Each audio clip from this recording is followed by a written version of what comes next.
ఈరోజు బెండకాయ కొబ్బరికూర వేసుకూర క్యాబేజీ ఆవకూర చేద్దాం అనుకున్నాను. అయితే అది లాస్ట్కి ఎలా మారిందో మీరే చూడండి. క్యాబేజ్ కుక్కర్లో ఉడికించి నీరంతా పోయేలాగా వార్చుకున్నాను. తర్వాత మూకుట్లో ఆవాలు, మెంతులు, జీలకర్ర, ఇంగువ, ఎండుమిరపకాయలు పోపు వేసి అవి వేగుతుండగా శనగపప్పు, మినపప్పు 2 వేశాను. పోపు అంతా బాగా వేగిన తర్వాత ఈ క్యాబేజీ అంతా నీరంతా పోయేలా పిండేసి అందులో వేశాను.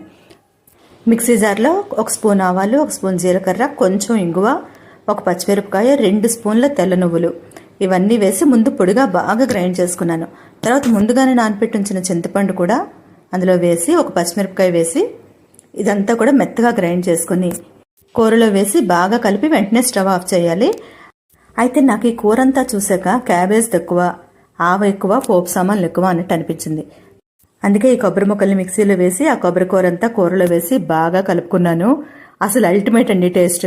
ఆవకూరలో కూడా కొబ్బరి వేసుకోవచ్చని ఈరోజే తెలిసిందనమాట. అట్లుంటది మనతో.